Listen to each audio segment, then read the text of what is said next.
Et donc, prendre en otage comme ça, non. Ce film, ce qu'il y a, c'est qu'il est ou forcer des gens. Non, moi, parce que de fait, quoi, moi, quand j'ai du travail, il y a des choses, j'ai dit non, parce que je me dis, je sens pas ça, ou pour des tas de raisons. Mais c'est que, tant mieux, c'est des gens, on s'est croisés. Où ils m'avaient apprécié dans ça ou ça, comme moi je les aurais appréciés dans autre chose ou quoi. Mais il y a toujours eu comme ça quelque chose de se vouloir, quoi. Sinon, regardez-moi, vous comprenez, on vend quoi? On vend des tapis, on vend des comédiens, on vend un peu de tapis ou autre chose, ou des lavabos, hein, c'est pas... Mais je veux dire, c'est pas à se vendre ou à chercher tous les... Qu'on ait un modeste talent ou des qualités, je parle pas de moi, c'est comme si je parlais à des gens là. Voilà, et les choses qui doivent se faire se font. Sinon, c'est vraiment chaque matin. Et moi, on prend pas. Ça, c'est une chance. C'est souvent l'image qu'on a des comédiens. Et je sais, mais moi, c'est une chance. La chance que j'ai pu avoir, c'est un monsieur, notamment comme un monsieur comme Luc Faugère, qui est un très grand formateur. Mais nous, on s'est connus en jouant ensemble. Je me rappelle, on a 10 ans d'écart. Moi, j'étais tout jeune. Et voilà, c'est avec ces gens et assis au milieu, justement, dans le salon, avec mon père et ma mère, je me rappelle à la télé, on avait vu justement Un mauvais fils, avec Patrick Devers, justement.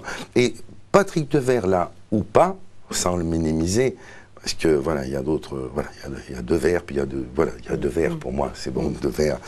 Et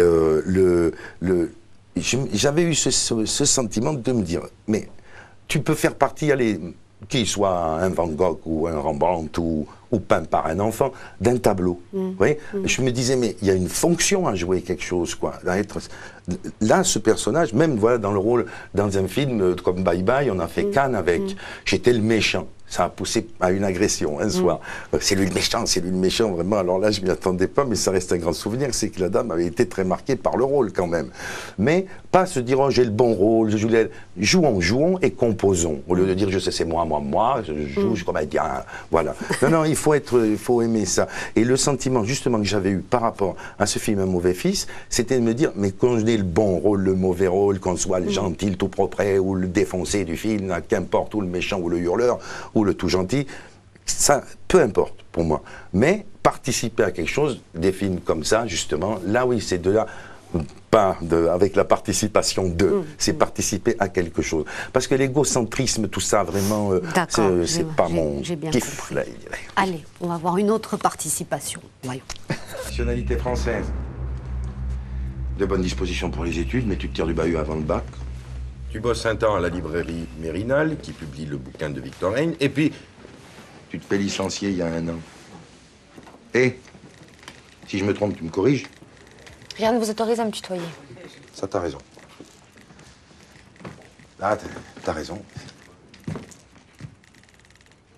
Mais je crois que je vais continuer quand même. Olivia Dubois. Je la connais pas. Bien sûr que tu la connais. Tu l'as appelée 48 fois ces 10 derniers jours.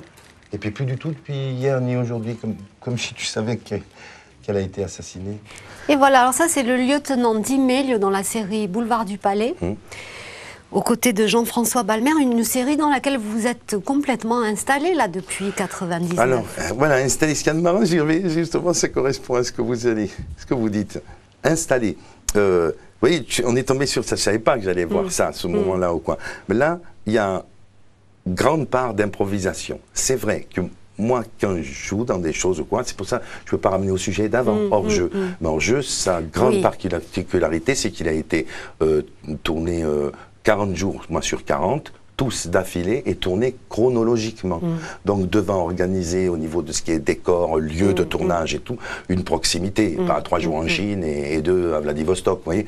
Donc là, il y avait, pour que je sais que dans Hors-jeu, j'y reviens juste un peu, des scènes ont été nourries le lendemain par celles de la veille, quoi. On nous met sur une idée écrit par, ça c'est pour ce qui est de la phraseologie écrivante. Mais c'est possible dans les séries policières aussi d'improviser? Alors là, ça dépend des comédiens peut-être. Parce que si vous voulez là, et quand vous avez dit participation, j'ai trouvé, parce que je me suis dit, bon, ça c'était peut-être moins. Eh bien non, parce que le moment que vous avez pris, c'est dans un épisode qui parle beaucoup de suprématie, de race blanche, tout ça. Et là, d'ailleurs, la fille, juste avant, me dit, de toute façon, puisque je m'appelle Di Meglio dans le film, je parle pas avec les Rital, etc. Et que, voilà, c'était sur les néo-nazis, là. Oui. Je me rappelle. Donc c'est une participation aussi. Alors Boulevard du Palais, ça fait longtemps que ça dure. Puis il y a eu d'autres séries aussi. Oui, invité là et là. Voilà, ouais. C'est-à-dire une fois, j'ai invité. Après j'aimais bien parce que ça me, c'était comme, je préfère les stages qui seraient en activité directe. Mais une fois dans Navarro, je suis allé volontiers. Une fois, bon, on m'avait pris 4 fois pour faire le procureur de la République dans Femmes de loi. Voilà. Très très gentille, Natacha Amal. Quand je dis gentil, c'est pas un mot banal pour moi. Gentile et tout ça. Donc 4 fois, puis ça devait changer. Alors après, moi, j'étais content d'être allé là. J'ai fait un H aussi. J'ai fait un Caméra Café. Ça se trouve dans leur c'est dans des disques compiles de best-of ou quoi. Donc dans les deux, je me suis trouvé là. On m'en a parlé hier, il s'est passé avant-hier. Oui, mais alors tout a l'air de se passer tranquillement. Vous êtes dans ce système et on vient vous chercher, vous ne courez pas après, quoi. Voilà, si vous voulez. Mais moi, en plus, puis ça, c'est lié à notre insularité aussi, quoi. Enfin, même s'il y a des choses qui ont été mythiques, on peut faire 2 choses mythiques, ça règle de vie, en se disant pas forcément qu'on se trompe, même si c'est du domaine alors presque de l'invention, mais si ça guide ses propres pas. Moi, pour tout, j'ai jamais été prêt à tout, vous voyez, pour quoi que ce soit, je dirais, jamais été prêt à tout. Alors aussi, dans ce qui serait valeur, tu dois sauter 2,40 m en hauteur ou sans hauteur, travaille, essaye d'arriver, et puis dis, t'es 2,25 m, c'est pas si mal, même si tu fais pas les 2,40 m, mais arriver à dire... voilà, bricoler l'élastique et à faire la non-intégrité, et puis être là, bonjour, je t'aime, à quelqu'un qu'on détesterait, c'est pas trop mon lot. Alors on va passer à toute autre chose.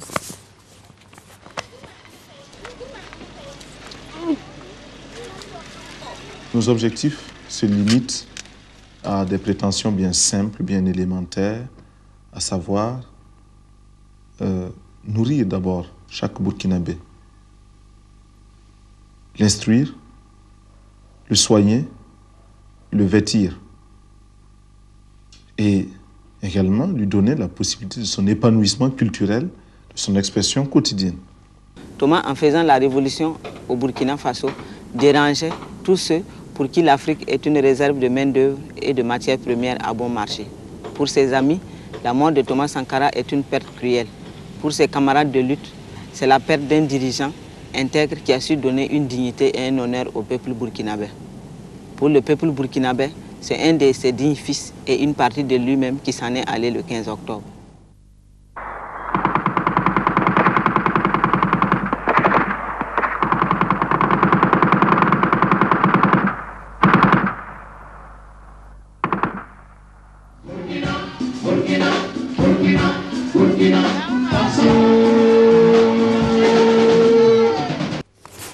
Alors, Philippe, Thomas Sankara,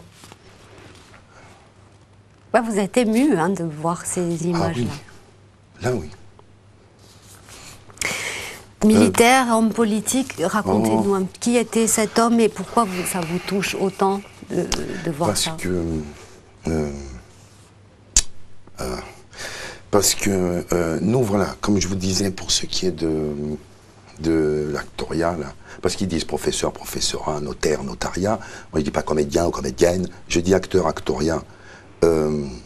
C'est pareil que... Enfin, c'est la même chose que ce qu'on a évoqué avant. Parce que là, c'était moi j'ai eu un rapport à cette histoire. On était 3, on avait 27 ans. Il y avait un ami qui me dit, de retour de l'année d'Amérique d'ailleurs, là ça m'avait fait survoler Terre-Neuve, qui avait ses fleuves comme ça glacés éternels, là. Et la terre glacée, on voit les parcours des fleuves, et une semaine après, ça me faisait survoler la même chose, très bas, en sable, là. Les marques des fleuves et des marques multimillénaires. Ça, c'est la glace et le sable, là.